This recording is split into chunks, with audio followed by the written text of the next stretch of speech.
This podcast is brought to you by the Global Soul Centre and the Energy Raising Foundation. Hello, beautiful. This is the Awakening to More podcast, and I am Alicia Jume Temmerman. Have you ever asked yourself, is there more? Or thought to yourself, there must be more? In this podcast, we explore all of the areas of your life where you might be yearning for more. More meaning, more connection, more time, more growth and abundance, but also more patience, calm, peace, acceptance, and of course, fun. From spiritual awakenings and journeys, relationships, business, parenting, and all of the things.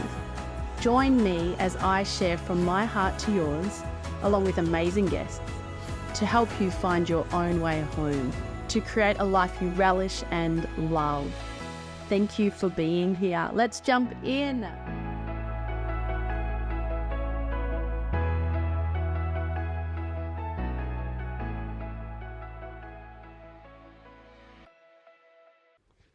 Hello, beautiful humans. Excited to be here with episode 29 of the Awakening to More podcast. I just had a really nourishing, delicious, delightful conversation with Suzanne Marambio. And Susan has just written her first book. And many of you will relate to what she shares in this book, particularly those who have been on the spiritual awakening journey. And she shares so much around this quest for self-mastery, where she's embraced lots of mindfulness practices and discovered conscious parenting and energy healing to transform her life. And she activated light language and had a spontaneous Kundalini awakening. And a lot of this came out of a catalyst experience, a suffering experience where she lost her mum, that she shares as well. And Susan, like many of us, we're just on earth working other jobs, living our lives, having for her with kids, and then also this interplay with these spiritual events that take place. And it can be quite a full-on journey, the spiritual awakening journey, as many of you know. You may have been on that path somewhere, or it may come up in the future. And so I know this conversation you'll definitely get so much out of. Susan has 2 kids. She lives in Melbourne with her husband, and her book is called Journey from the Ego to the Center. And she talks about transitioning through the 3D to 4D to 5D states of consciousness and into unity consciousness, and how she's undergone significant transformation. And we have kind of numerous spiritual deaths and rebirths and stuff through this process. And she really wants to help other people on that journey as well. So jump in and enjoy this really delicious communication that I had with Susan. Much love. Bye, friends. Well, good morning, and I'm very, very excited for us to have this delicious, nourishing chat. I have Suzanne Marambio on the podcast. Welcome. Hello. Hello.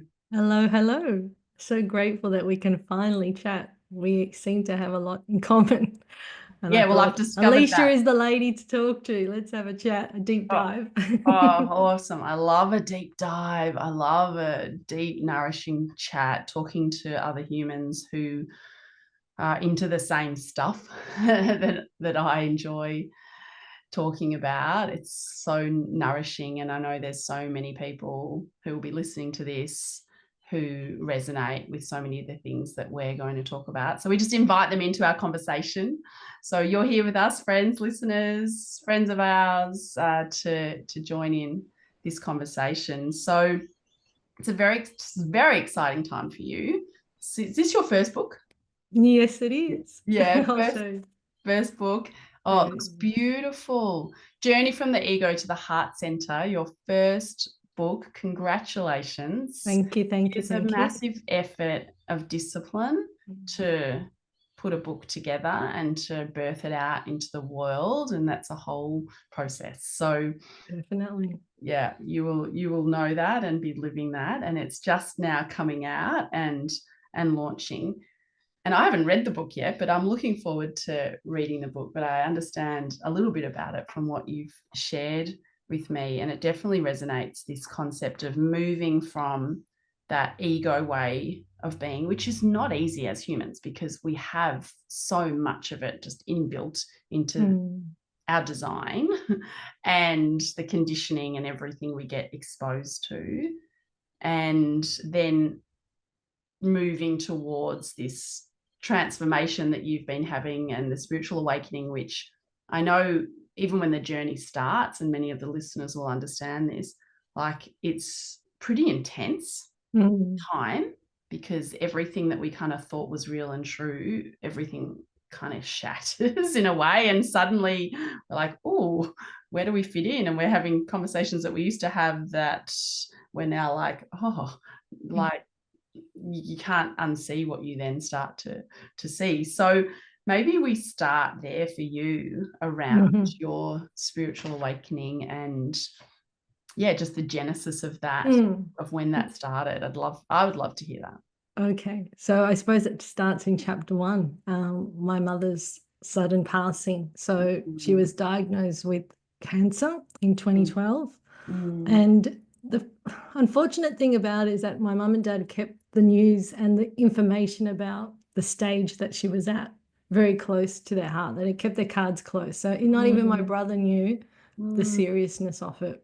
And I only realized when they were saying, oh, she's got to do some radiation. It was very light-hearted conversation. I'm like, okay, all right, good. Let me know how it goes. And it was only in March after she had the therapy that it was like getting bigger in her throat. So it started off as a tongue cancer, an ulcer, and then it started to spread into the throat and restricted her ability to eat. So it was very hard. Like she was literally just drinking soups, okay? And when they said to her, you've got the option to do it, she really wanted to get better. Like she really wanted to kill off the cancer, because her head was, I'm going on a cruise in 2013. I got to get rid of this. It's got to get healed. How old was she? She was only 64. So very young, like still early retirement, a grandma of a 6, an 8, 10-year-old and a 2-year-old. So it's like in the prime of being a nana, right? And we were her joy. Like she just loved having us over. Typical Sri Lankan mum, like makes great curries. Very, I didn't realize you were Sri Lankan. Yes. I know you've got relatives on your side of the family. My brother married a legend of a woman, Sri Lankan woman, and we got all her family. And yes, they're just Sri Lankan people, so warm-hearted. That's it. That's my mum. Food, the pan rolls. I don't know. I'm vegetarian now, but I still actually will have her pan rolls. I know, they're so good. My mum was the queen of cutlets, fish cutlets, like Dorney's cutlets. When they come to a party, everybody just eats them and they're gone. And she would make 100. So that's like 2 cans of mackerel tuna. Okay, hard work. I try to make it after she passed away, and I'm like, this is hard labor. I don't know, but that was a labor of love. That's the type of person she was. Okay, so she got diagnosed. She did the therapy, radiation, didn't work. Actually made it worse. And then I started to notice in June for my daughter's 2nd birthday, she wasn't really interacting with everyone. She was very quiet. She lost a lot of weight. She went from size 12 to 8. That's really slender. And I could see that she was struggling. I made some pumpkin soup, and she was trying to talk to me in the kitchen, but it was very hard, like even to swallow and all that. And then July came by, and then this ulcer just burst, like it bled, literally bled, and there was an emergency. They had to take her to Alfred Hospital. And my dad said, we all have to come together, because now the oncologists, they're going to do all the tests and they're going to have a look at what's inside the body. And when we saw, like up on the screen, all the black splotches, we were like, oh, this is it. Gosh. This is not good. And she's looking at my dad like, is everything okay? And he's like, and she's like, can't they just chop it out? Like she's trying to like make this. And he's like, no. And it was just this deep heaviness when you walk out the room, when you've been told by the team, it's now time to call your family. Like whoever needs to see her, this is now. And I'm just like, I just went into this total like closed in, and I was just like a little girl, just crying every day I'd go to work. And my eyes would be red and sore from just crying every night. And my whole self-care was gone. I remember wearing beanies to the hospital because I didn't care about washing my hair. I just didn't care. And I remember looking at her, but I could never say what I wanted to say. Like I wanted to tell her I love you and thank you and everything, but I just couldn't find the words. We would just look at each other across the room, and tears would just be coming down. So you were saying it. Yeah, we were saying it. Exactly right. Exactly right. And then it just happened so quickly in that short time. She stayed alive for my birthday, which was the 29th. And then as everyone was leaving the room, she gave her ring to my dad, the wedding band, and she indicated, don't bring any clothes. And I looked at him and we thought, oh, she knows. And she passed away on the 31st of July, and we all gathered and we were there for her. So the book actually starts off, it's quite heavy, but that's how I wanted it to begin, because that was the catalyst. I had to go through this mental breakdown of extreme grief. Like it was it was shocking. Like it shocked me to my core, because we just thought she'd be the nana that would live to our 80s. Like that was not in our vision. Yeah. And so often these extreme sufferings that we experience as humans, and we seem to live forgetting that every one of us is going to die and everyone we know is going to die. But often it is through these experiences that we start to really ask ourselves the big questions. Because my first interest in all of this was when my cousin died. I was 16. My very fit cousin got cancer and died, and that's when I started reading near-death experiences, spiritual books, because like, this can't be the end. She can't have just existed and not exist. And even listener, to ask yourself, like, is it possible that I would just not exist, that my consciousness would not exist? Have I not always been and always will be? And if you really ask yourself, I'd be surprised if anyone doesn't really feel an affirmative for that we will always continue. Like it just feels right in our being. Yes. And the beautiful thing was I had a copy of Louise Hay's book, You Can Heal Your Life. So she was actually reading that as a comfort. So I feel at peace knowing that she had some sort of spiritual support in a book just to help her. She was writing prayers to herself, but it just shocked us to the core, and life just became very like flatlined for me. Like it's hard for things to have meaning after something like that, or someone's coming to talk to you about something so mundane, or something a problem that they feel is like a big problem in their life. And when you're in that kind of circumstance, and I haven't lost my mum yet, I saw my mum almost die in front of me, and then she's been a miracle, but it's hard to see things the same. Exactly. And I was very sensitive. Like you would just talk about it. I'd just be like, and I didn't enjoy my first Mother's Day and Christmas. And like those first events are hard, you know? And so it was just, you had to sort of push through it and show a brave face. And the interesting thing about it, when I think back, I was masking a lot. Like I was this happy, like smiling still, but I was still and you not. had two little kids at that stage. So, exactly. You know, you've got two small kids. So as you being the mum, it's tricky because you can't even fully go through all your grief, because you've just got to get on with it. Exactly. I mean, I don't want to be a crying heap in front of them all the time, but unfortunately I was an angry mum. I was verbally giving them my anger and resentment and going through my 5 stages in a verbal way. So I was feeling terrible as a mother, because most of my interactions were just like, and I didn't want to be that dragon mum. And I was like, I can't live like this. This is not good. Like it's not a safe environment for them. And I'm angry and I'm ashamed to talk about it. So something's got to give. Like I've got to go on some sort of journey to heal, like to move through this, because it's just, it's not healthy to live in resentment and anger and feeling like a motherless daughter and feeling sorry for myself and upset. So it was I felt like when I look back, it was either postpartum, like depression, or it was something heavy. And I just had to shift after 1 year of it. And I remember just saying, I'm just sick of this wardrobe. I'm sick of these mumsy clothes and they're so bland. Like I was just like, I need a makeover. Like that's what it was. It was first external. I wasn't ready to go internal. First it was an external. And I was like, I love all the 50s. I love vintage. Yes, I will go retro. So I literally changed my whole wardrobe. Learned how to do full pin-up, like makeup. Really? Yes, if you go back to my old photos from 2014, 15, 16, full vintage. I would go to work like a walking doll. Like it was hilarious. I would do full makeup, full hair, headscarves, beautiful Japanese vintage dress, because that was the alter ego that was coming through, Miss Lady Salsa. And I was designing play suits and I was just like kicking all these goals because I was in this phase of a persona of a fashion designer, of creation, and I didn't want it. It was an escapism.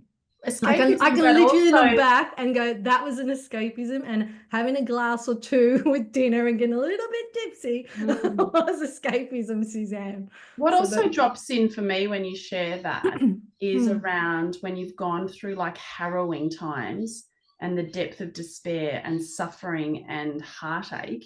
Like part of you is just like searching for the beauty. Absolutely. Yeah. And so then you're like, how do I find the beauty in the world? How do I find the beauty in the world? How do I find the beauty? And you're not ready yet to find the beauty in you. And so you're like, okay, well, yes, what you just said about the external, find it there interesting. Yeah. And then I think it was leading into 2014, 15. My girlfriend said, oh, let's go to this. It's like a coaching institute. They're doing some weekend seminar about finding your purpose. I think I went to that. I think I went to that. It was like a free... With Joe Parney, or I can't remember his name, but he was really good. Was it the Coaching Institute? Yeah, the concert, in I went St Kilda or whatever. I reckon I went to that in about 2015. I reckon we were in the same room. Probably. Yeah. But I remember it was so good, the activities and just listening to different perspectives of life, because we don't get taught that in the school system. No adult has ever sat with me and talked about that. Like, what is your purpose, and be of service and find meaning to life. I was just like in awe. And I remember her saying to me, do you want to work with children? I'm like, yeah, I do. Not only my own children, but maybe teaching something to children. And that's when mindfulness just tapped into my news feed. And I was like, what is this buzzword? I need to learn about it. I remember I found this book. Because what were you doing work-wise? I work in the food industry. Okay. So I look after suppliers and approving ingredients, and it goes out into industry. Like pretty much all your herbs and spices in the cupboard is probably been approved by me. I've approved those suppliers. So that's you're working with the spice. You are working with the spice of life. No, I'm the spice lady. The spice lady. I love that, because also for so many people listening, most of us have kind of had these traditional jobs, and then we've got these kind of spiritual part of ourselves that we've kept in the closet for such a long time. And now I feel like more than ever, it's like we can all come out of hiding and let our feels good our full version of ourselves come out. Yeah. Absolutely. So I went home and I found this book, 8 Weeks of Mindfulness in a Frantic World by Mark Williams. And I said to her, you need to go and get this book, and we need to set a date, and we're going to do this. We're going to have to commit to this. We've got to learn meditation. We've got to learn mindfulness. What is it all about? And I remember by week 4, after all that, so when you sort of sit with yourself and you're like, I'm listening to my breath, that feels weird. It's like your ego starts talking, like, you don't need to do this. Just go, just have time out. The body wants to fight against it. It wants to fight it, doesn't it? And I was like, I had to keep resisting, and you get a bit of an itch here and you get a distraction. And then by week 4, I was like really into it. And I loved watching my breath. I could feel it like an ocean, the ebb and the flow. And I was just like, the miracle of the breath. I've never appreciated my breath until I did this meditation. And then by week 8, I noticed that I was now catching my ego, like when it was going to go, and I could go, oops, stop. And I would just like take myself out of the room and just check in, but I didn't know what to do with that. And then Dr. Shafali came into my life when I started writing, like, what's mindful parenting? Or maybe there's a topic about this. And she popped up in my news feed and my YouTube, and I just became this avid student. watched every video to and from work. I would just listen to every interview, every podcast she'd ever done. I wanted her books. I wanted She's to great, do her isn't she? course. She's such a straight shooter. Oh, I loved And it. I love what she shares, and I love what she teaches. The only thing that I kind of struggle with, and this is coming from a judgmental ego lens, interestingly, given what you're sharing in your book, is around applying that as a mum of 4, and I've predominantly got my kids by myself. Yeah. And with Shafali having 1 kid, I'm like, you know what? If I had 1 kid, mate, I could conscious parent. Yeah, I could pull that off, Shafali. Right? But you know, Shafali, as good as you are, you just try doing all that with you 1 to 4 and regularly having. This morning was an example, like often having all 4 of them wanting me or needing help all at once. It and gets a bit overwhelming. Like, it's a different, anyway, that's just as much as I love Shafali. I'm like, yeah, of course you can pull that off. I know. And I suppose I've been quite blessed. I've got 2 children and they're actually enjoy their company. Like I can't actually say, oh, I don't, like some parents go, oh, it's so hard, the teenage years. If anything, I've enjoyed it. And I think it's because I did this at an early age with them, the foundation years. They've grown into it, I've grown into it, and now we can have conversations and it's open dialogue. There's this just joy, like it's this energy flow. People come to my house and go, your house is calm. Like it's a calm energy. And it's because I think it's the relationships. Our pets and our children sort of are the barometer. They show the world what the energy is in the household. And so I know definitely it works. Definitely the mum is the barometer. Yeah. But they mirror back to us like how they're feeling the energy if it sits with them. So I think the work that I've done helps. And no. I think yes and no.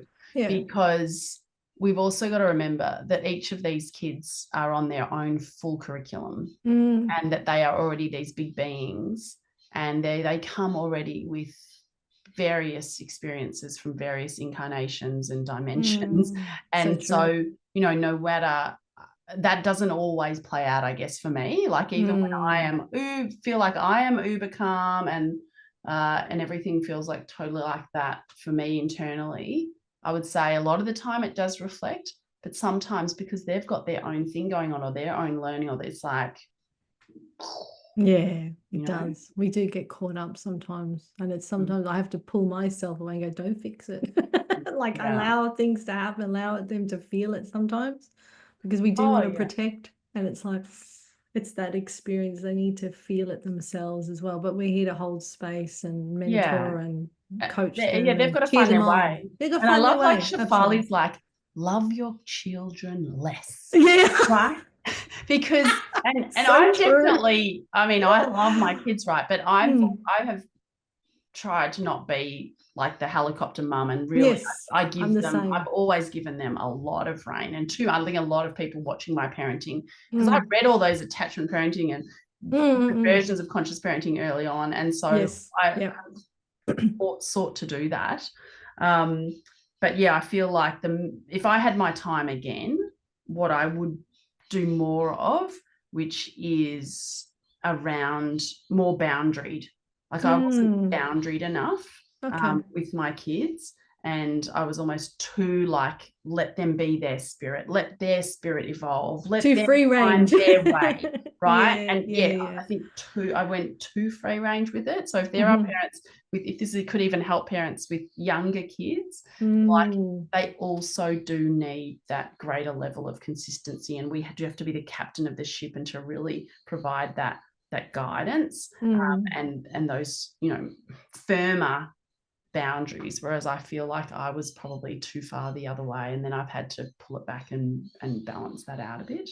And I think too, because you've had such a big gap, didn't you, between your older and when did you start learning Dr. Shafali? Was with the younger ones, or was it when the yes, for Shafali, but I had already got onto the concept of conscious parenting through different people that I was reading, and all like from when they were babies, around attachment therapy, attachment parenting, and just having them on me all the time and letting them find their way and not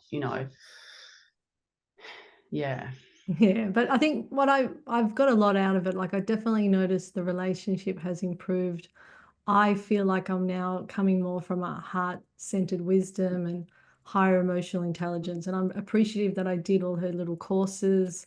And I Yeah. still continue to watch her podcast, because the ones that she has out right now are amazing. Like, she gets two different families, and they're all on I the haven't different seen end that. of the spectrum with the same issue, the same Yeah, problem right. that they need to be solved, but they Mhm. come from different angles. And it's just, I'm still learning. Like, I don't say Oh, I ever mastered it. I'm still learning as a student, but I've definitely noticed me stepping into this style of parenting fits. It resonates with my soul. It mm. resonates with who I want to be, how I want to show up. I don't want to be an authoritarian or an No, enmeshed parent. That just no. doesn't work with me. And I think it's healthy for them to have that time away and that little bit of independence and problem solve. But if they need me, I'm here, So yeah, but it's a good space to be in right now. But I definitely noticed after I started doing meditation, I was definitely interested in Reiki, because my girlfriend was doing that. And I was like, what is Mm. this Reiki? And I could feel this Yeah. energy in my Yeah. hands. Oh And my so gosh. Do you remember that first time?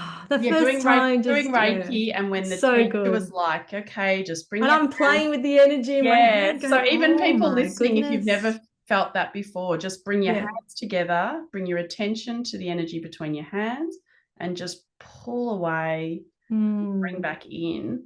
And I remember the first time I felt the magnets, and I Yeah. was like, Wow. what is this? That's what And then happened you're to just like, me. woo, moving the Yeah. hands. Wow, this is It's so pretty fun. amazing. And And just that's where I blows thought your I need mind. to That's learn the first this. time it's like, hang Yeah. on, Yeah. things that I cannot see are real.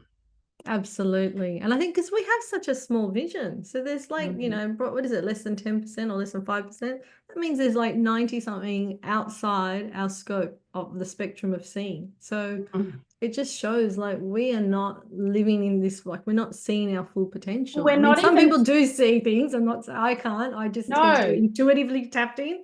yeah. But yeah, it's And we're not even interesting. seeing, like, I don't know, there's some studies done recently around how we produce images through our eye, and it's actually ours, and it's actually the mind produces the images that then Yeah, get displayed what we that makes think we're sense. seeing, but Hmm. we're actually kind of all tapped into this virtual reality. That makes sense. I believe that we're in a simulated reality, and there's a construct to it, and that's where I explain like moving through that 3D, 4D, 5D. Because as I was starting to sort of record these stories, it was only during COVID, during the lockdown, I was like, I just had this divine calling through the night. It was like, you need to write a book, you need to write a book. And I'm like, I don't know what I'm going to write about. But then I thought, all right, let's see what I would write about. So I thought, well, it Yeah. has to start with mum. So I started writing 18 chapters freehand, just the headings. I had all the headings.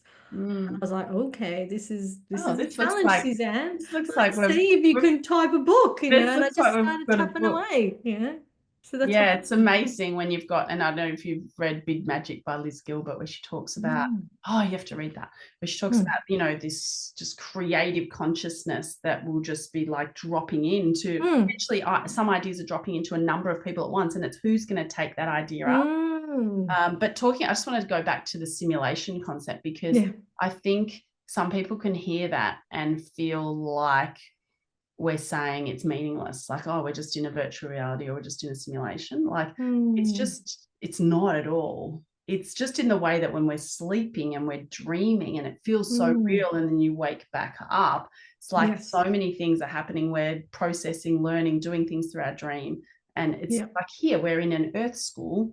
Yes, I see it as a school too. Yeah. And I feel like if you join like Avatar, Matrix, Jumanji, like some concepts of all those three, and bring it together, we kind of get close to what is. That's what we're getting closer to, yeah. And I feel like we, when we reincarnate into this reality, perhaps it's almost like scripted. We're almost saying, I'd love to do this, and this is what I want to happen. And everyone's playing their role. Like, you are the director, the producer, you're the main character, but you've got other people coming into there playing their role. And that's how it evolves your life. And you might get the lessons, you might sit in the same loop of experience and not break the lesson. And people will relate to that, where it's like, oh, hang on, this person came into my life to teach me this or that. I didn't really get it. Okay, so then the next person's come to, okay, I'll try it this way. And then the universe will keep knocking until you get the lesson. When are you going to get it? Yeah. And they'll slap you. I think that's the thing for humans, particularly right now, where everything's kind of elevated and lessons are just like speeding up like crazy town. And so many people are going through so many things. Yeah, it's like go through one thing and then I just got through there. I think I'm just settled, and then the way, and then here we go. And it's almost like when you're on the spiritual path, that they just start coming in faster. It's like, oh, it's so true. Sometimes you have to take a step back and just go, okay. Take a deep breath. This is happening for me to evolve. It's not happening to me. It's happening for me. What is the lesson? What do I need to learn about myself? Where do I need to grow up in this aspect? What do I need to heal? What do I need to forgive? Like once we move through that, then hopefully it doesn't keep repeating. But it's like you said before, we might have to set boundaries. We might have to, look after ourselves, because we're always like allowing everyone else to be serviced, but we're not servicing ourselves first. Like we need to fill our own cup up. So but it does feel like a movie, and sometimes I look at my friends and they'll download to me, this is happening in my life, and I'm like, you've picked an interesting soul contract. It's very heavy, isn't it? They're like, I always just talk about things as like even I was having a big chat to my dad about some things last night, and I said, oh, this is an interesting spiritual curriculum that you've got going right now. That's how I see it. I just go, that's an interesting soul contract you signed up for, isn't it? It's so fascinating. It's just so it's just like so fun and so fascinating. Just saying, oh, okay, what's this about? When we can keep that curiosity open and just see this as fun. Yes. Because I don't know, I just find life very, very fun and very, very interesting. And I think that's when you step into the 5D, because you're playing now in this playful manifesting, you're syncing up with people, your soul family's connecting, and you're just like, oh my gosh, I'm living my best life. Honestly, I mean, it's still got its 3 days about it, and the cosmic kind of jokes almost that I feel like I've got going on in my life are just hilarious. Well, it's just unbelievably fascinating. So let's talk a little bit about that shift from that 3D and into that unity consciousness that you talk about. I know you do talk about in your book. I haven't read it, but like what was that for you, or what played out for you? What challenges did that bring? I think before the challenges, it was more or less, I was curious. I wanted to know there has to be more. And so I went and saw an intuitive medium that connected with my mum's spirit. I felt her spirit like going to this woman, this shaman's body. And it was like, we're just having full conversation. And I got to say what I wanted to say. And she even had said to me, your mum always knew what you were saying through the eyes when you were looking across the room. And I'm like, there's no way you could have known that. Like she knew certain things. And so that's when my curiosity started to go, oh, there's something more to this. And then when I started to do the Reiki healing and learn about Kuan Yin, can you see Kuan Yin in the back here? I did magnified healing. Started to get a little bit open to this. And then Abraham Hicks started to come into my life, learning about Esther Hicks, how she channels the collective, listening to source energy and understanding the divine, and like connecting to these stories where people would just come up and ask a question. And I'm just like, oh, this resonates with me. This feels true. And so there is challenges, because you'll tell, like, I'm very selective about who I talk to. Right now, everyone's going to know. But previous to that, I was just like, my best friend would know. I'd be like cautious about who I talk to, because some people get offended or they get triggered. So I was just like, oh, okay, I'll just keep this to myself. Particularly from various religions. Yeah, absolutely. What we're doing and what we're talking about is definitely regarded as not of God. Well, I was a Catholic. I was raised, I was baptized, I did the sacraments, but even that, I wrote in the book, I've always felt weird about confession and going to the priest and thinking, what do I need to tell you? And you're like the intermediary, like representative, and can't I just have this direct conversation? And what is the sin? I don't agree with this sin. And I was like, I already knew it from a young age. And I was running away from God. I didn't want to like associate it because we're very God-fearing, right? But then when I was introduced to the Course in Miracles and Abraham Hicks, I'm like, I want to come back. I don't want to be in a church as such, but I do want to have a relationship with my divine creator because I understand this is what it is. We're all a fractal. We're all the essence of this bigger picture, this biggest tapestry of this universe. And so yeah, it does get challenging. Some people feel it's weird and what are you talking about? And like I said, I would be selective in conversation, but I knew in my heart this felt right for me as I was weaving through this. Do you feel connected to Jesus? I like to say Yeshua, but I do. I feel very connected to Mary Magdalene, questions around Mother Mary. Yeshua Ben Joseph was supposedly his name, but then I'm in very big, intense conversations with a fundamental Christian right now, and his view from his research is that his name is Yahushua. Yahushua. Oh, yeah, well, probably the Western way. There wasn't a J, right? Yeah. That makes sense. It's definitely not Jesus. Yeah. It's got a Y. Yeah.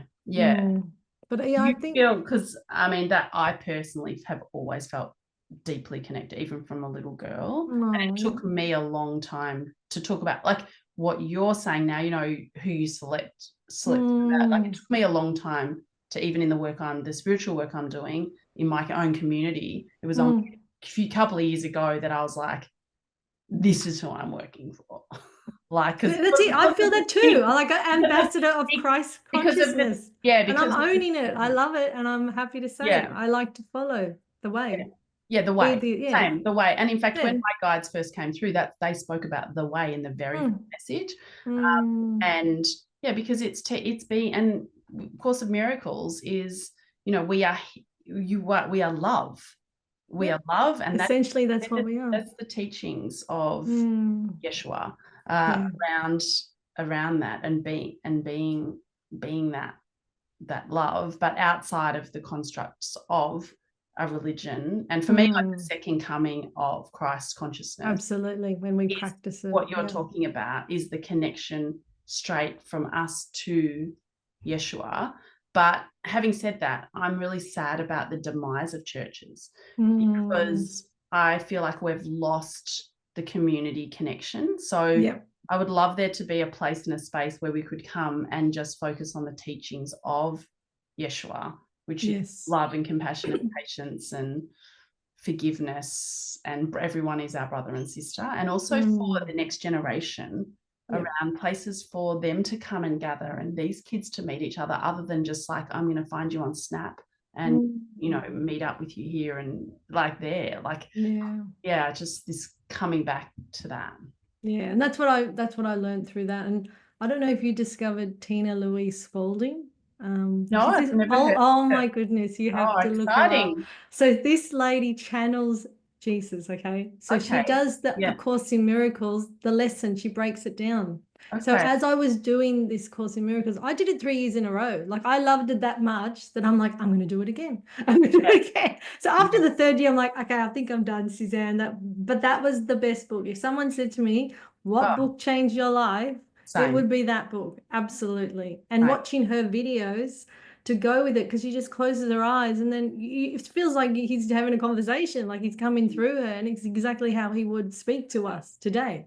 So I recommend check her out, Tina Louise. Okay, I will. And Course in Miracles, not Course in Miracles, and for you, have you read Way of Mastery? No, I haven't done that one. Oh, I have to get that book. Okay. Another book I need to get. Way of Mastery is the sequel to Course in Miracles with a different channel. Okay. Send me the link. It's amazing. And it's much easier to digest than Course in Miracles. Yeah. And I was having a conversation with my massage. I have a massage every month with this guy. He's 77 and we just talk Course in Miracles the whole time. And we were talking about the differences between those. It definitely feels like it's the same voice, but the way it's communicated, it's just much more, it's just easier to comprehend by mastery, but very similar. That's good. That's good. It's amazing. Yeah, so after I did that, then I started to sort of tap into, I love sound healing, like I've always liked that.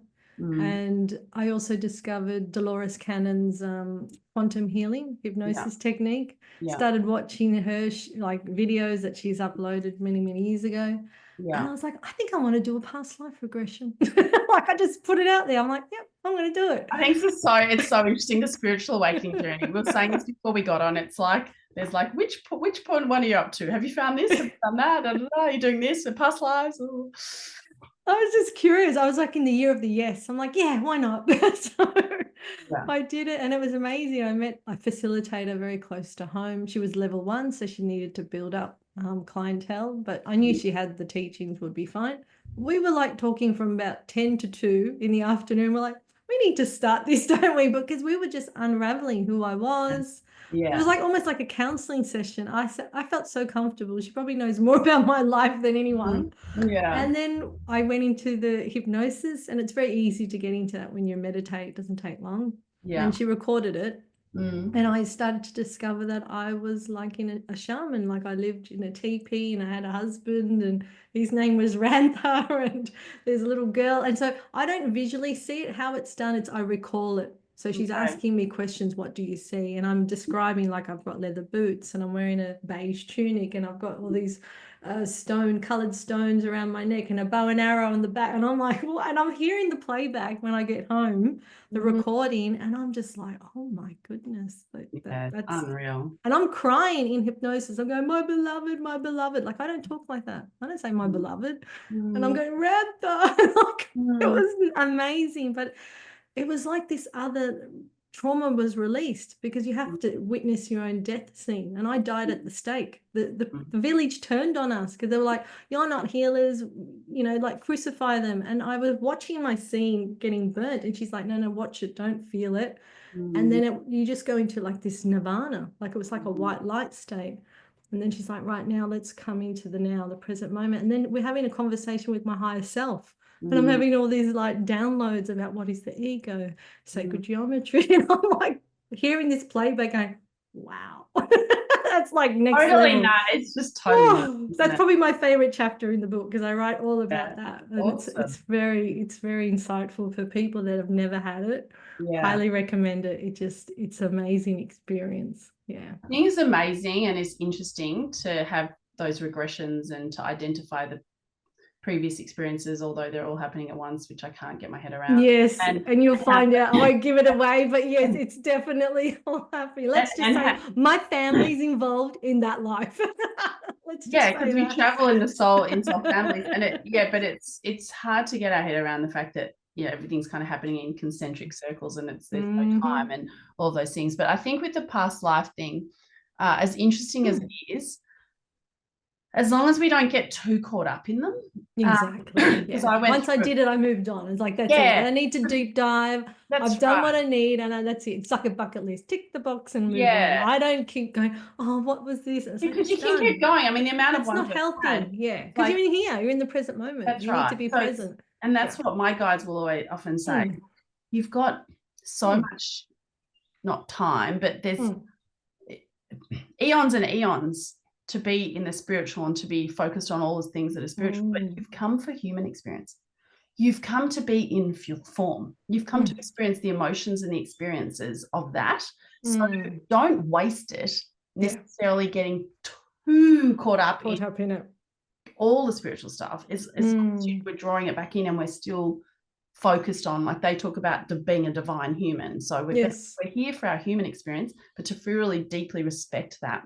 And to integrate our understanding of us as divine, but not to kind of bypass our human self by getting too caught up in all. Yeah, if anything, it was really good because once I learned why I'm so fascinated with drumming, like my dad put me on a drum kit when I was 3. Like I could barely touch the pedal. So I've naturally always been drawn to music and rhythms, and I can make sounds with my mouth.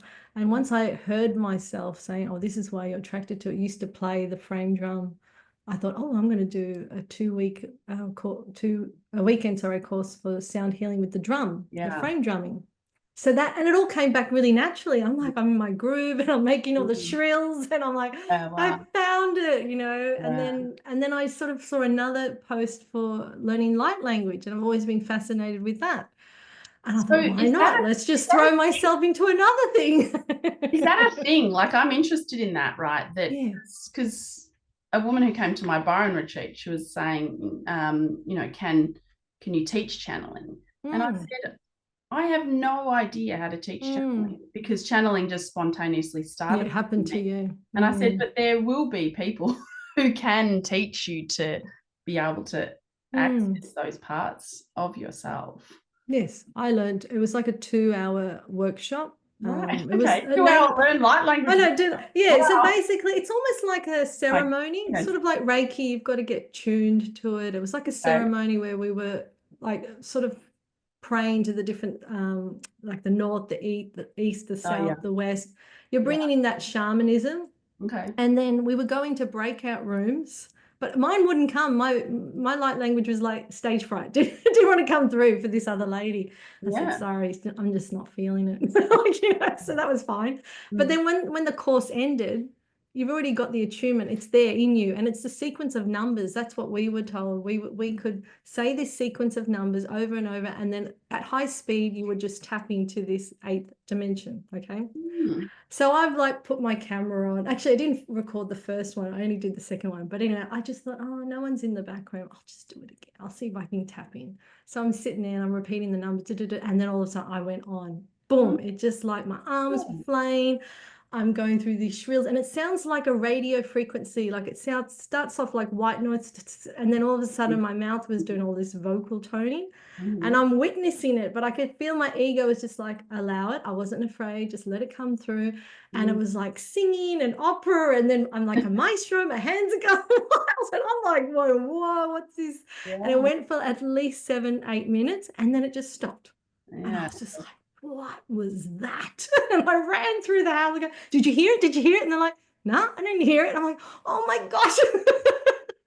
And it was crazy because I just witnessed, my cats must have been going, what is going on with it? Animals love it, actually. Yeah, animals really love, like whenever I'm channeling or doing light codes or anything like that. Yeah, animals will often, come in or just chill out. That's fascinating. Okay, that's what happened to me, but now I don't need to say the numbers. I can just sit there and it starts to evolve. But it started off like a feminine sort of Kuan Yin energy, very like an Asian sort of sound. Most recently I've got this elder. He's like an older man, and my voice goes really deep, and it's almost like I can feel my vocal cords adapting to this really low tone, and it's like, where did that come from?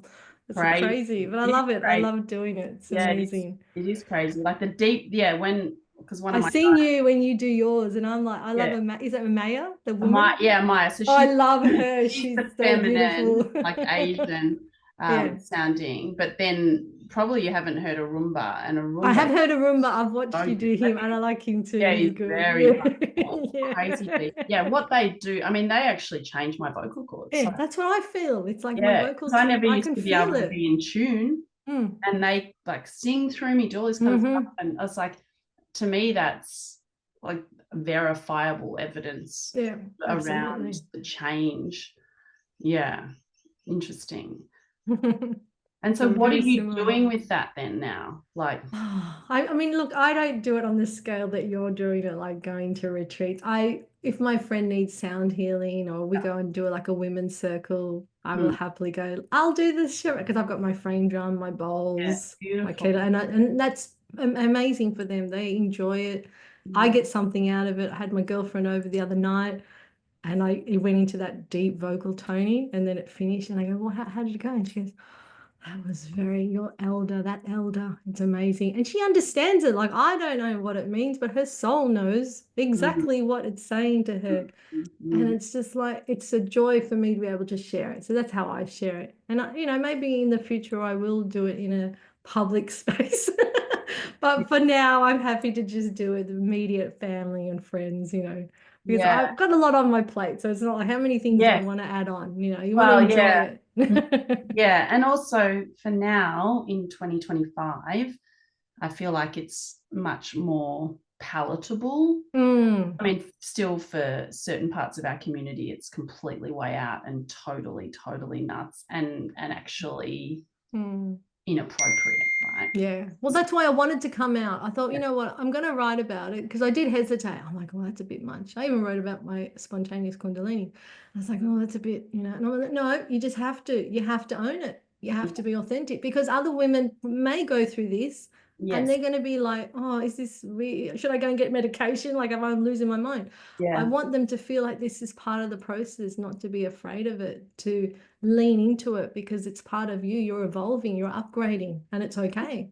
Yeah. And so that's why I thought I have to put it in the book. I can't. It's a disservice if I don't share it. Yeah. So that's why I wrote it. It is time because it is time. Absolutely. Spiritual gifts, because of what's happening for our earth and the frequency and the shift. People are just, spiritual gifts are just coming online now. And that's why it's a year of the 9, it's the snake, it's the kundalini, like it's all happening. We need to, we're the ones, we need to speak up about it and make it just normal conversation, nothing to be ashamed, nothing to feel embarrassed. It's just part of this upgrades, this spiritual evolution that we're going through. Yeah, I agree. I'm on. You're on board. I'm on board with you. So future aspirations, right? So you've got your book out now into the world. Like, what do you see for you? Because you're still doing your work. I'm still in the food industry. I mean, I work part-time, but I have my Fridays off. Yeah. I do these things. Yeah, you got your Fridays to play in this area. Yes, yeah, like if I could just wave a wand and say, okay, you can just do whatever you want for work, money is no issue, like in 5 years, like what would you love to be? I'd love to do this sort of space, talking to women and women's circles and being an inspiration, sort of like a coach or a mentor for others. I'm heading into my crone years very shortly. So I feel like, I'm ready. When does that archetype? I think it's like, isn't it like from 49, 50 onwards? Okay. Like next year's my 50th, right? So okay. Why not own it now? We must be the same age then. So are 76. Are you Golden Dragon? Yeah. Yeah, same, 76. I'm a Leo. Oh, you're a Leo 76. Well, you're a fire. Fire. And I'm a Saggy. Oh, okay. Fire. Yeah. There you go. Yeah. And I've done all my numerology. I believe in numbers, astrology, even the charts say this is your destiny. You're supposed to, your soul is to teach, inspire, share stories, teach about heart-centered wisdom. Yeah. And it feels really good to be in that space. Like, yes, I love my work and that I do in the food industry, but this is like the play area that I play around with, and I'm creative and I get to express myself. But you can do it in both. You can do it in both. Yeah. Well, I'm trying to bring mindfulness into my workplace. So this is why I'll play around in that space as well. Yeah, that's so good, because I feel like for a long time I compartmentalize these. Yes. And actually, the more people who are alive and awake to this stuff that kind of bring it and vibrate it, for want of a better, and just own it. Proudly own it into all of the normal working places, like to help just energetically to help people, because I go into I'm a workplace lawyer, right? I go into a lot of workplaces and there's so much vibrancy that is lacking in so many humans who are just kind of going through the grind and going through the motions, and just to bring that life back into workplaces would Yeah. amazing. Well, So you're everyone definitely a light worker, you know, you're like that beacon of light. You're coming in, you sort of, your energy would just be felt in the room, like your yeah, presence. so you can do Yeah. so you can do that. And so other people listening, like if you're interested in this kind of, the spiritual arts and the things that we're talking about, and you think, oh, but how do I integrate this? I'm working as a policewoman or a policeman, or I'm doing this. It's like the more of us that open that up, and just purely through that essence that you are going around, it doesn't even need to be through conversations necessarily. It's just sharing yourself and being loving and being kind and bringing that into the world is the way that I think this next wave and this second coming is going to transform Absolutely. our world. Yeah. Is there anything else that you wanted to share that you haven't had a chance to share around heart center, being this journey from the ego to the heart center? I think just now I can see full circle. That version of Suzanne was obviously grieving, and she didn't really know that there was support out there. So I think anyone that is going to go through grief, honor your feelings. If you can find someone that you can confide in, or a group that you can talk to, because I didn't do that, and maybe I should have, I kind of did it on my own, and that's where I was holding on to a lot of anger. But I think it's like that time will come, we will lose one of our parents, and it's quite confronting. But try and have these good relationships with them while they're alive, because it just goes so quickly. And this, 64 is very young. Like, oh, it's too young. Like, and we had celebrated her birthday still, and there's this empty seat. We had to find humor in it. What would mum like to eat? Oh, let's have satay beef. Like, we still ordered these dishes. And it was just like, we just need her to be part of it, even though she's not physically here. In the spiritual realm, she's all around us. And she can, I laugh with her. I say, Mum, I need a car park. There it is. I laugh really heavy. It's her, like that giggle, that joyful child. It's like her living through me. So I feel closer to her, if anything, sometimes, because it's interesting. A lot of her people energy's there. Like, it's always there. Talk about that, and she's so expanded now. So exactly. My dad calls her in. I'm sure her brother does. We're all just tapping into her. Her sister calls her in. So she's spreading herself everywhere now. I love that. She probably couldn't in her human form, right? So, and there might be people listening to this that have been in deep grief and not sure where their loved one is, and hopefully that just gives them some comfort. That love never dies. Like if you've read the Brian Weiss books, who's the past life regressionist, love never dies, and it continues, and it's so exciting to know that we get to reconnect with our loved ones in different. That's true. It's just tapping into them and asking them and talking to them. It keeps them alive. I talk about my mum. We call her Dawny all the time. I went away with my girlfriend on the weekend, and normally she would wash all the dishes and that, and I didn't do it this morning. And she goes, "Oh, I'm really proud of you. You didn't wash the dishes like a Dawny." And I said, "Yeah, I did it." It's like, because that's what the Dawny in me would have done. So that's the Sri Lankan way. That's the Sri Lankan way. They love it. They have to have a tidy kitchen and put all the dishes away. So you know what? I see it as a compliment. Okay. And just that's good, because even that awareness around, and it's the shift from living on autopilot and living on ways of rules of, we think we're this, or we think this is the Sri Lankan way, and actually in each, from moment to moment to moment, bringing our conscious awareness around. I know I would just normally do that, but you know what? I'm going to let someone else do that this time, or I'm going to step back, and I'm going to preserve, because I'm the same. I was like,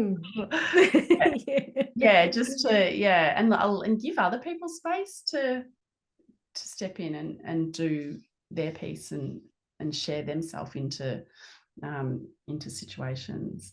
Well, this has been so fun to chat with you. I'm really excited for you launching this book and allowing it to find its way out and to help so many people, because that's why you do it, right? That's why you write a book. I mean, you get to this point where you're like, I just need to have it out there, and that's my legacy. If I can leave some sort of imprint in people's minds to go through it, self-mastery, journey of transformation. And, you know, it taps into a lot of topics. There's in grief, we go through conscious parenting, there's mindfulness. I talk about my silent retreat. Like I tap into, I'm one of those things that, well, I'll just try anything. I'm like, why not? Why not? Was that Vipassana?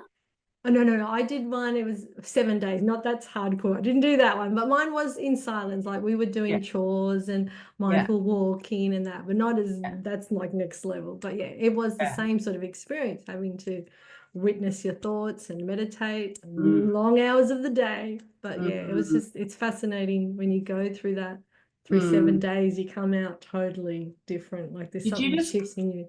Did you just come out? I know we're wrapping up, but did you just come out, like when I came out of the Vipassana, the 10 nights, I just remember feeling like if every human did this, if every human just took 10 days and did this, we would literally transform the whole world. And then, like with the silent retreats I run, I've tried to make them not as harsh. And they're only 3 nights and you get beautiful food and get pampered. Nourishing, because the Vipassana is like extreme sport for it. You definitely do notice the difference, and you just come out so appreciative of who you are and where you're going, and just the whole, like your senses start to change. You taste the food better because you're not distracted. You're mindfully eating. There's no small talk. I loved it. I was like, I'm happy in my own company. I actually found myself for the first time. It's like I met myself for the first time. Yeah. Like, this is who I am. Like, and I'm comfortable in my skin. It's okay to be in solitude. I'm not alone. There's many people around me, but I'm okay just being with me. What a beautiful gift to have given yourself and to experience that. And maybe the one little piece, the takeaway from this for the listeners is today, if you can, have a meal. That's my favorite part of the retreats, is when people for the first time, they've never had a meal in silence before. And they experience the flavors and the dancing around in their mouth and the energy of their meal when they're just fully present with their meal. It's like, it's a delight to observe. So maybe even that's one piece of mindfulness that, you know, we can incorporate into our day, and bringing back the sacred rituals and the presence, and, you know, meditating through life. Not necessarily having to sit down and, you know, do the meditation, but just really as best as we can. And it's not easy, but just to not be on that autopilot. Just to be so conscious as we can in terms of our choices. And actually, do I actually want to do this? I know I would always say yes to that, but let me just run it through my heart, run it through my filter, like check in with me in this moment. Yeah. Well, I'm excited to continue to watch your journey and to see everything as it unfolds, and that vision that we spoke about. Okay, you know, what's going to look like in 5 years and what kind of work you're doing. You never I want to write another book, so I've already taken notes. Okay. There's a next one after this. Of course, you get a bit of a bug for it, hey? Once yes, I've got to do the next round. There's a lot more to tell. That's beautiful. I love that. Well, Spirit will find its way to work through you and to share that information for sure. So thank you so much. I'll put all the links to you and your book in the show notes, and so people can find you there. So go and get yourself a copy of this book. I'm looking forward to doing that. There you go. Well, beautiful. Thank you so much. I appreciate it. And just really, you know, congratulate yourself and really spend the time to be proud of yourself, of what you've brought forth into the world. So I hope that you're definitely taking time to do that. I will. I'm going to go out for dinner and we're going to celebrate it again. Beautiful. Oh, that's very good. And I'm sure that your mum, Dawny, she's smiling, big smile. Will be like, look at that is my daughter. Look at, I was about to say, like, look at my girl. Like, not in the Sri Lankan accent. I won't be able to pull that off. But just like she'd be very proud. So that is my darling. So is it darling? Good darling. She'll be telling everyone where she she would. She'll be like, and she'll be networking, and she'll be like telling everyone to get all their relevant. Have coffees and buy, doing cash sales. Go and buy telling everyone, can you go and tell your family to buy? Can you tell your family? So true. She'll be working from where she is, I think. Yeah. Thank you. Oh, So gorgeous. All right, my darling. Thank you. And I'll stop it. I'll stop the recording. If I can work out how to. Here we go. I should know by now. Okay. Thanks, listeners, for taking the time to join in. Bye. Bye. So grateful to you for listening. I'd love you to share this. If you got value, rate and review my podcast so I can reach more humans.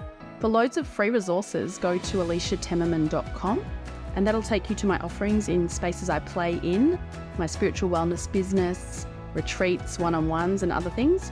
Also, I love working with couples, so check out the Marriage Hub. Finally, I have been an employment lawyer for over 20 years now, and I work in workplace mediation, conflict resolution, and mediation in other areas too. Dumais, D-U-M-A-I-S, Workplace Services is where you'll find all that info. I love you. Take good care of you.